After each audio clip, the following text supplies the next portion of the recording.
over 3 million temporary residents in Canada as at 2024.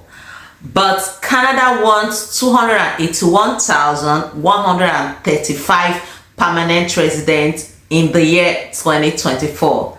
How is this possible? Hey guys, welcome back to my channel. It's your girl Ify, and thanks to everyone that has subscribed to my channel. Please, if you haven't subscribed to my channel, please hit the subscribe button and share this video because it is very important. I've been getting lots of DM regarding international students. Their postgraduate work permit is expiring and they don't know what to do.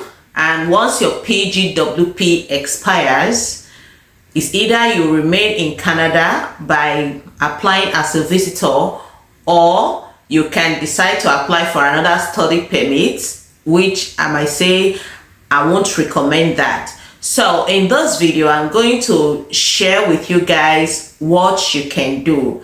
The hard truth is, it's not everybody that will be qualified for permanent resident as an international student in Canada. That is just the hard truth. But guys, there is still hope, and that is the purpose of this video. I'll recommend you watch to the end so that you understand what this video is all about, and it's going to answer so many questions I've been getting on my DM. You live in Canada, just in maybe when your PGW expires or you've exhausted your BGWP. Living Canada does not mean that's the end of you for Canada. No. So I'm making this video to tell you the other ways you can become a permanent resident even when you are outside Canada. There are some people, after their PGWP expires, they look for different ways which they can use to stay in Canada. For example, some people apply for visiting visa. You all know that with a visitor visa, you can't work. And with the high cost of living, it is very, very difficult for you to just stay in Canada and you just be spending your money without work or money coming in. And another thing that some people do if their PGWP expires and they've not attained their permanent residence is to apply for another study permit, meaning they have to get admission in another school and then apply for another study permit just to stay in Canada. But this approaches comes with a very high financial cost and along with big stress. So my recommendation is you can leave Canada and look for other means which you can come in as a permanent resident. Watch to the end for you to know what you can do. Like I said earlier, leaving Canada does not mean that your dream of becoming permanent resident is dead. No, you can actually make more plans while you are even outside Canada, because you living in Canada with your visitor visa or you decide to do another study permit, that is unnecessary high costs. That is my own point of view, and that's why I'm making this video to give you options of what you can do while you leave Canada, the things you can do while you are outside Canada to come back as a permanent resident. So guys, watch this video to the end. So guys, you know you've already gained Canadian work experience, which is still valid for up to 3 years before the invitation to apply as a permanent resident. You can have points with that work experience, which can also boost your comprehensive ranking score, and your education too in Canada also helps to add points to your comprehensive ranking score. So while you are at home, before your Canadian work experience expires, you can use 2 years of that 3 years to learn a skill, especially skills that are in high demand. You can't compare the cost of you learning a skill back home with the cost of you learning a skill here in Canada. It's very more expensive. Okay, so my recommendation is when you go back home, you can learn a skill, especially those skills that are in high demand. The number of months, I think you need just 6 months, minimum of 6 months, for you to be able to use that work experience to count for you under the express entry. So you can learn a skill within 6 months or even a year.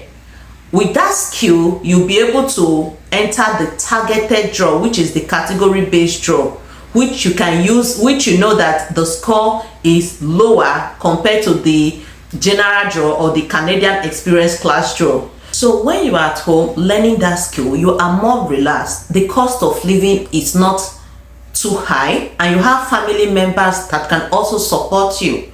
So when you are here in Canada, you are juggling between expenses to be paid, cost of living too high, you can't work full time, the stress will just be on you. But when you're at home, you realize that the stress is less compared to when you are in Canada. With that, you'll be able to learn the skill without much stress. Even during that time, you can decide to start learning French, which is still very okay. Remember that you have at least 3 years before the Canadian work experience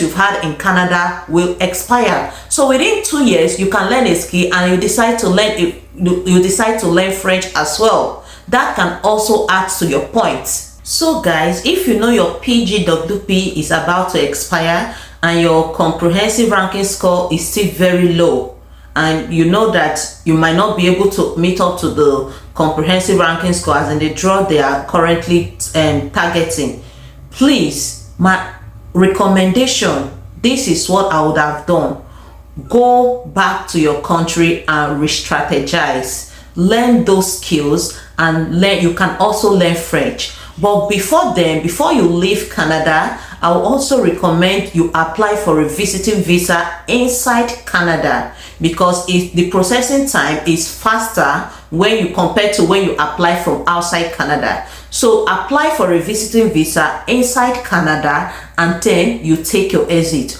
Once you take your exit, try to learn that in-demand skills, and if possible, you can learn French. Just strategize rather than you staying in Canada. When you apply for visitor visa, you remain in Canada, you are spending the little money you've saved so far, or you want to go back to school to start applying for study permit. Those are very high costs that, to me, I feel is just waste of money, when you can simply go back home and then learn a skill and then come back as a permanent resident. This is my opinion. So the blunt truth is it's not possible. It is not everybody that is a temporary resident that can gain permanent residence here in Canada. So don't try too hard when you are already seeing it, when it's glaring that you will not be qualified to become a permanent resident while in Canada. So why so much stress? Why waste all that money when you can simply go home, re-strategize, and then come back? So if you plan to go home, especially if your PGWP is expiring and your comprehensive ranking score is still very low, ensure one that you apply for a visitor visa here in Canada. So before that your PGWP is almost expiring, go and apply for a visiting visa so that you can use it to exit. And when you are sure that your comprehensive ranking score is very high at home, then you can come back with it. Because even getting a job here to learn a skill is a problem. It's challenging to even get a job here, but back home it's relatively easier to get those skilled jobs, which can add to your point in the express entry pool, and then you can still be qualified under the category based draw. So this is my opinion, guys. Rather than you just stay in Canada stressing yourself, becoming mentally stressed, just go back home, relax. Family members are there with you to at least be a source of support to you, and the financial stress will not be as much as compared to Canada. So guys, this is just my opinion. For those people that have PGWP is expiring, it's not the end of the world. It's not the end of you or your Canada dream. It's not the end of your Canada dream. You can actually still utilize your Canadian work experience and come back as a permanent resident. All the best, guys.